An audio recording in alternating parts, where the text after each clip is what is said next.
El sonido de los pasos sobre el mármol, fríos, constantes, la llevaron hasta el fondo del pasillo. Ella no sabía exactamente a dónde la conducían, pero tampoco hacía preguntas. Sus manos temblaban, y cada pocos segundos, sus dedos se deslizaban sobre el vientre que apenas empezaba a notarse. Tenía 19 años, y llevaba dentro de sí dos vidas, la suya y la de un ser que aún no tenía nombre, pero para las autoridades, para las monjas, para las mujeres con hábito que la rodeaban, solo había una palabra que la definía: escándalo. La celda era pequeña, sin ventanas, sin voz, y en una esquina, un catre de hierro oxidado. Allí pasaría los siguientes meses, sin juicio, sin visitas, sin explicación. Su nombre era Rosario. Había crecido en un pueblo andaluz donde todos sabían todo, pero nadie supo ver que bajo sus vestidos sencillos había amor, o quizás solo necesidad, un amor fugaz, prohibido, con un hombre que partió antes de saber que dejaría algo atrás.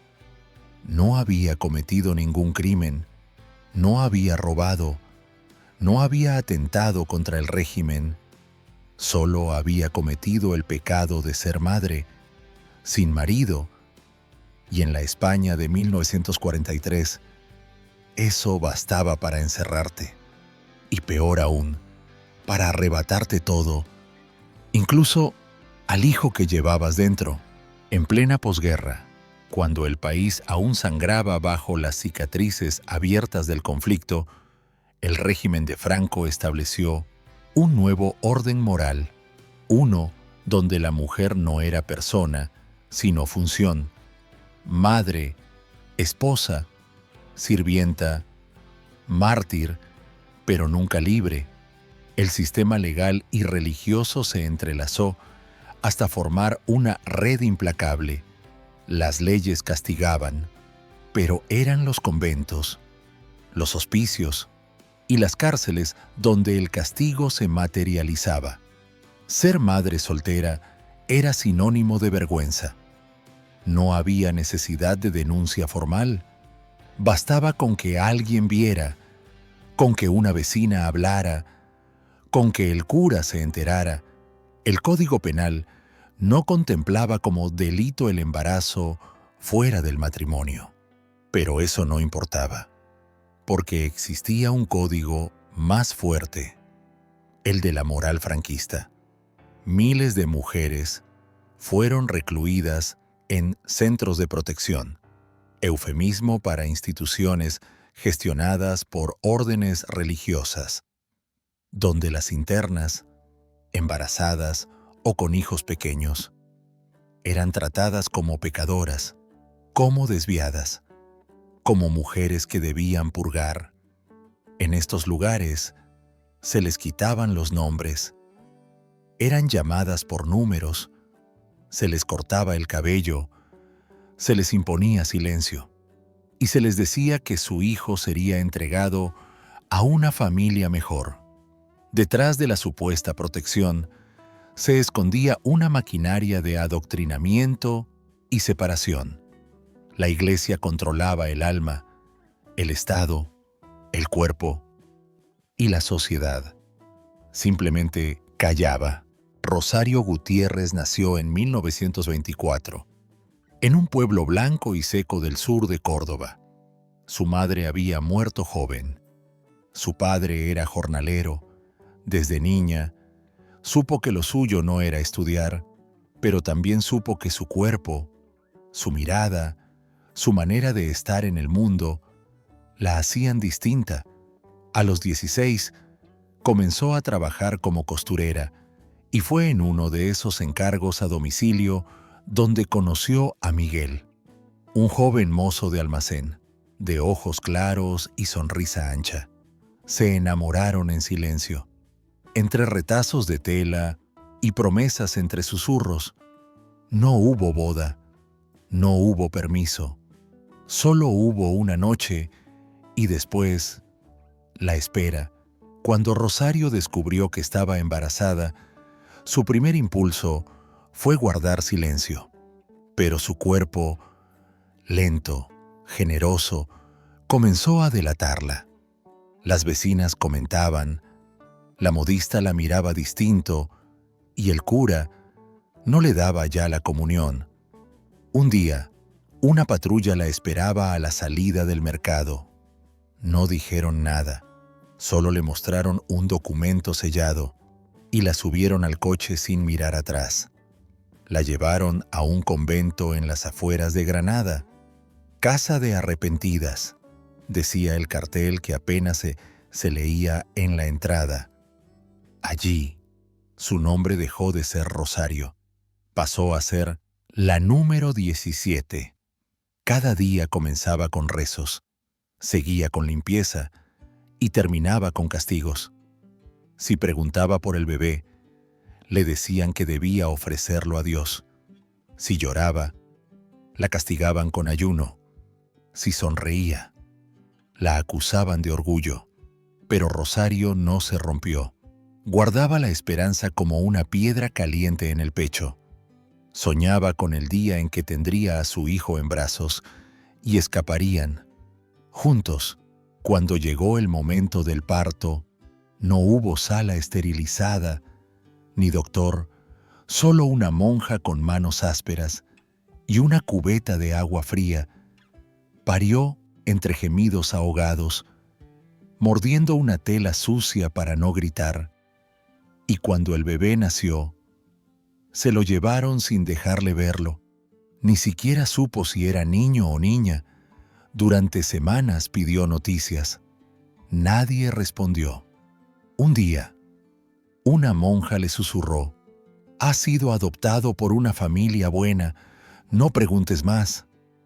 Rosario no volvió a ser la misma. Su cuerpo seguía presente, pero su alma se quedó en esa habitación, con ese llanto que nunca escuchó. El invierno cayó de golpe sobre Granada. Las celdas del convento se volvieron aún más frías, y el silencio más denso. Rosario seguía allí, lavando pisos, cosiendo mantos, repitiendo oraciones que ya no le decían nada. El cuerpo había sanado, pero algo dentro de ella se había quebrado. No le permitieron ver al bebé, ni siquiera recibir una carta, una señal, un nombre.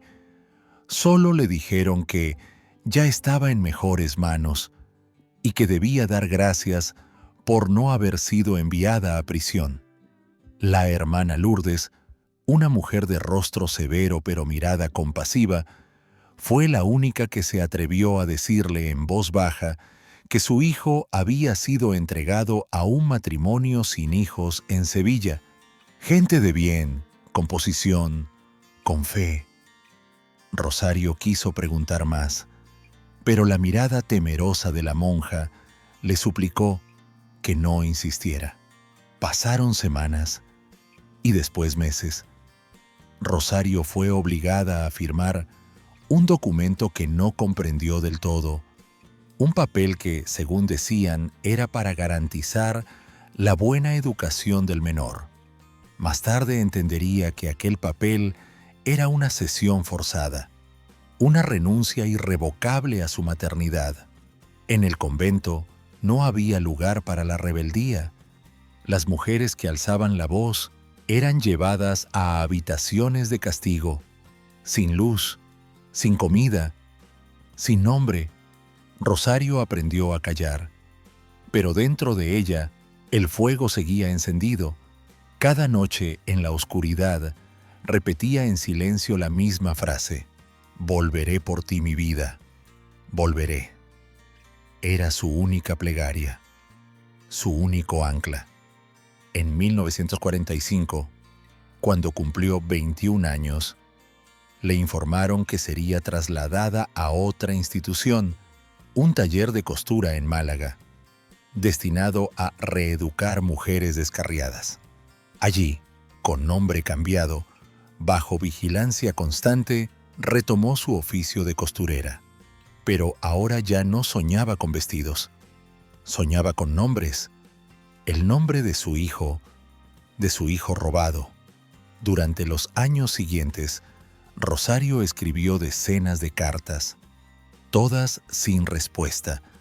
Una dirigida a la diócesis de Sevilla, otra al registro civil, otra a la familia que, según rumores, había recibido al niño.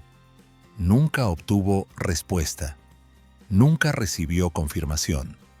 En la España franquista, el aparato burocrático estaba diseñado para silenciar, no para escuchar. En 1952 logró volver a su pueblo natal. Su padre había muerto y nadie la esperaba ya. Su presencia fue un murmullo incómodo, una sombra que muchos preferían evitar. Alquiló una habitación en las afueras y empezó a trabajar en un taller local. Guardaba los pocos ahorros que tenía, con la esperanza de un día viajar a Sevilla y buscar cara a cara a la familia adoptiva. Y finalmente lo hizo. En 1955 llegó a la capital andaluza con un sobre lleno de papeles viejos. Se presentó en la dirección que le había dado la hermana Lourdes años atrás. Una casa blanca, con rejas negras y silencio en el zaguán.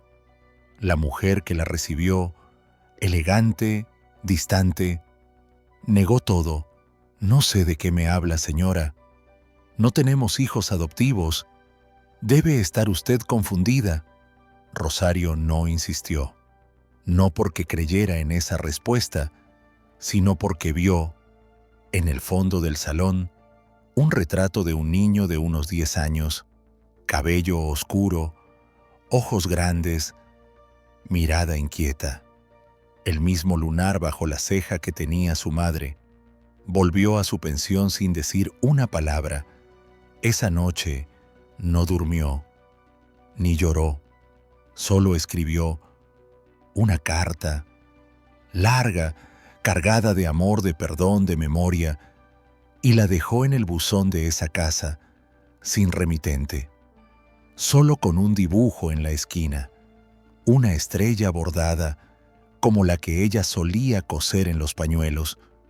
Nunca supo si el niño la leyó, nunca volvió a verlo, pero en su corazón supo que había cumplido su promesa. Los años la fueron doblando, pero no apagando. En su cuarto guardaba una cajita con pequeños objetos, un trozo de tela con iniciales, un sonajero de hojalata que logró rescatar del convento, y la única foto que tenía de sí misma antes de todo aquello, antes del silencio, durante décadas. El caso de Rosario fue solo uno entre miles, una mujer más, una historia más. Pero lo que ella no supo, lo que el país entero ignoró durante años, es que lo que le arrebataron no fue solo su hijo. Fue parte de una red, una maquinaria organizada, que bajo el disfraz de la moral escondía uno de los crímenes más crueles del franquismo. En los años 80, tras la muerte de Franco, comenzaron a salir a la luz documentos, declaraciones, testimonios de antiguos trabajadores de hospitales y conventos. Y en esas páginas empezó a dibujarse un patrón. Mujeres solteras, adolescentes, incluso casadas, pero consideradas indignas. A todas les decían lo mismo, que sus hijos habían muerto durante el parto. Pero era mentira. Los recién nacidos eran entregados a familias cercanas al régimen, católicas, influyentes.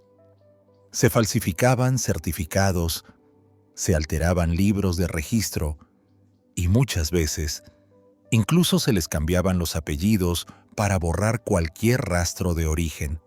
Rosario nunca supo que su hijo fue registrado con otro nombre en otra provincia, que vivió creyendo que su madre lo había abandonado, que la estrella bordada en aquella carta fue tirada a la basura sin que él la viera nunca. El escándalo de los niños robados fue una herida que tardó en abrirse, y cuando lo hizo, ya era tarde para muchas. Rosario murió en 1993, sin saber jamás que lo suyo no fue una tragedia individual, fue parte de un sistema, y quizás lo más desgarrador fue descubrir que las mismas monjas que le hablaron de familias buenas eran cómplices, que no buscaban redención para esas jóvenes, sino castigo, y que el dolor que ellas sintieron fue silenciado por décadas bajo el nombre de salvación moral. Hoy, el nombre de Rosario Gutiérrez no aparece en los libros de historia, no tiene una calle ni una placa, pero su historia, como la de tantas otras, sigue viva en los relatos que se niegan a morir. En 2011, su sobrina nieta, Inmaculada, encontró en un viejo baúl una libreta desgastada. Allí estaban las cartas que Rosario nunca pudo enviar. Pequeños trozos de vida, de amor, de lucha silenciosa. Una memoria personal que se transformó en causa colectiva. Gracias a esa libreta, Inmaculada se unió a una asociación de familias de niños robados y comenzó una búsqueda que aún no ha terminado. Rosario no solo fue víctima de una injusticia, fue parte de una generación entera a la que se le negó el derecho más básico, ser madre. El legado de su historia no está en la rabia, sino en la necesidad de verdad, de reconocimiento, de una reparación que aún no ha llegado. Las mujeres como Rosario nos enseñan que incluso cuando todo parece perdido, cuando el poder te arrebata hasta el nombre, queda la palabra, la resistencia íntima, el amor que no se deja enterrar. Y hoy, que podemos contar su historia, tenemos el deber de hacerlo, porque cada vez que recordamos, rescatamos del olvido a quienes nunca debieron desaparecer. La historia de Rosario no es solo la de una joven detenida por amar sin permiso, es el retrato de un sistema que convirtió el cuerpo de la mujer en territorio vigilado, donde la maternidad no era un derecho, sino un privilegio condicionado a la obediencia, al matrimonio, al control moral. Rosario no fue la única. Miles de mujeres vivieron embarazos marcados por el castigo, la vergüenza, el encierro, y lo más doloroso, muchas jamás volvieron a ver a sus hijos. Recordarla hoy es reconocer que la represión franquista no solo se impuso con armas o decretos, también lo hizo en la sala de partos, en los conventos, en las cartas que nunca llegaron.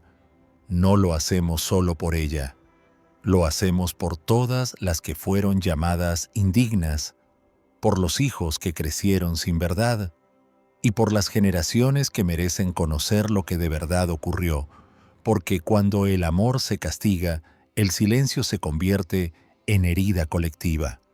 ¿Hasta cuándo vamos a permitir que la vergüenza siga cubriendo lo que en realidad fue violencia institucional? ¿Quién nos dio derecho a decidir qué madre era digna y cuál no? Si esta historia te ha conmovido, te invitamos a dejar tu comentario, compartir tu sentir y suscribirte para que más voces como la de Rosario no vuelvan a ser silenciadas. Y si crees que nada podría ser más cruel que arrancarle un hijo a una madre, en el próximo episodio descubrirás lo que ocurrió cuando una maestra decidió no traicionar sus ideales. Episodio 26. Maestra ejecutada por negarse a enseñar el currículo franquista. porque en tiempos de censura, pensar también era un acto de valor, y enseñar podía costarte la vida.